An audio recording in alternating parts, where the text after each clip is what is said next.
The Cuban dictatorship went into alert mode and began preparing families for a possible American invasion, while Havana tries to project courage outward and hide panic within.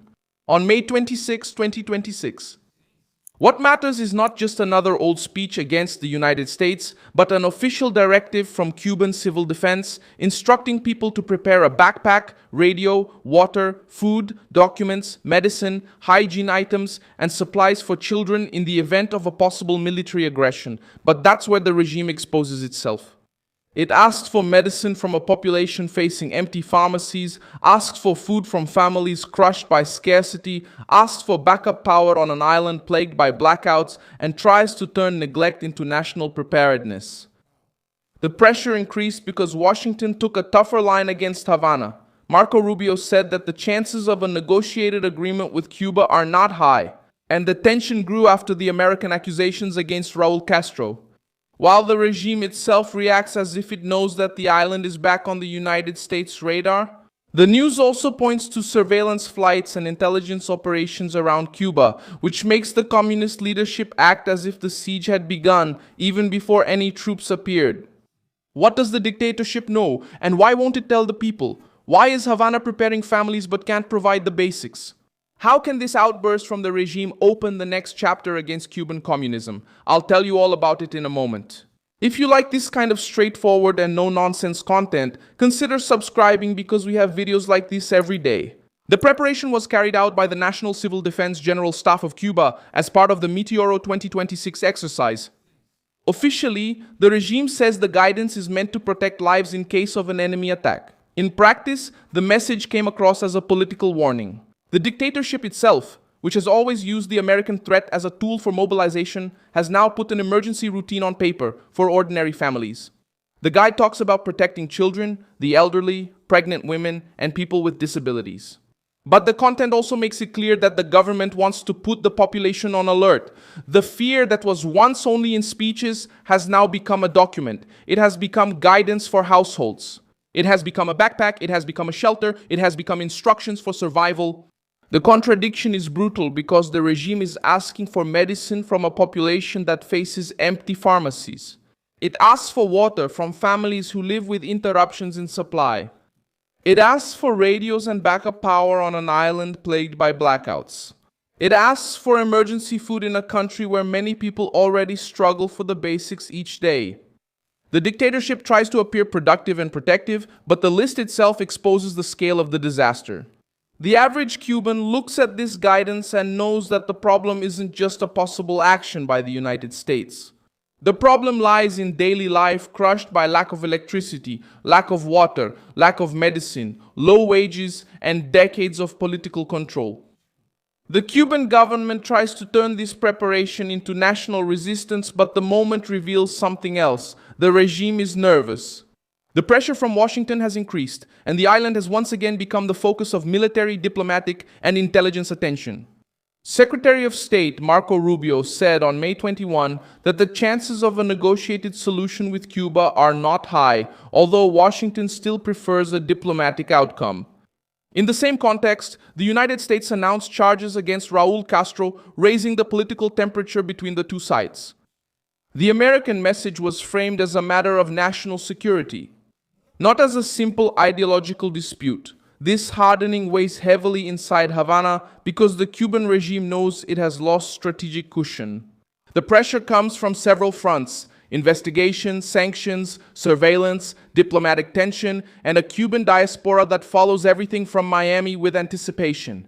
For the communist leadership, any American movement near the island becomes a sign of danger. For the part of Cubans who live there, it becomes anticipation. Hope that the old structure will finally be hit. What bothers the regime most is US air activity around Cuba. According to the analysis by the Wall Street Journal, mentioned in the news, surveillance aircraft and drones have reportedly totaled more than 150 hours of operations since February 4th, with more than 20 intelligence flights near the island. These flights, usually related to monitoring and information gathering, have increased the surveillance around Havana. It's not just about information, it's about the top leadership in Havana. It's not just a plane passing on the radar. These flights, usually to control everything, to closely monitor and gather information about their facilities and routes are the most important warning signals. The preparation also comes after previous statements by Cuban authorities admitting that Havana is preparing for the possibility of a confrontation, even though they say they do not consider this scenario likely. In March, Deputy Foreign Minister Carlos Fernandez de Cosio stated that Cuba would be naive if it did not prepare for a military aggression. The statement shows that the dictatorship is not treating the issue merely as street propaganda. It knows that the risk has become a real issue within political calculations. However, the regime tries to do this without admitting its own weakness.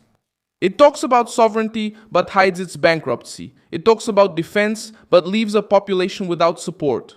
It talks about resistance but can't guarantee the basics. The dictatorship tries to use the family guide to create unity around fear. This is the classic method of regimes in crisis. When there's no food, they talk about an external enemy. When there's no electricity, they talk about fire, imperial threat.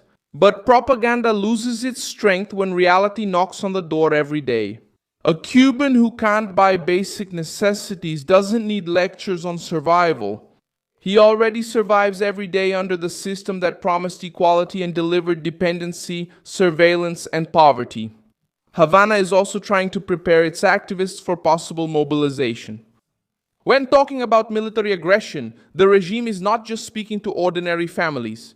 It speaks to local committees, security agencies, party structures, military personnel, police officers, and civil servants aligned with the state. The guidance serves to create an environment of readiness, but also to reinforce internal control.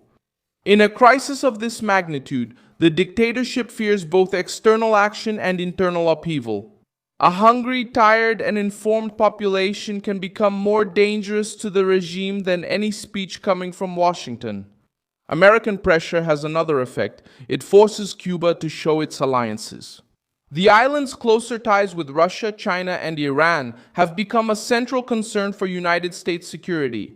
Recent reports mention drones, military cooperation, and foreign intelligence networks linked to Cuban territory. For Washington, this turns Cuba into a regional security issue, not just an old political dispute from the Cold War.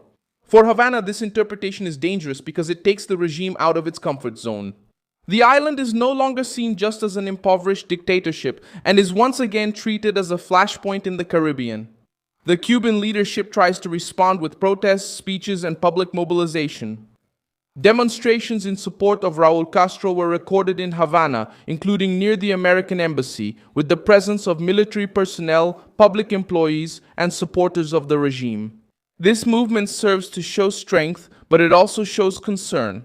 Dictatorships only send the state apparatus into the streets when they feel the need to stage a public display, and most of the people there are ordinary citizens.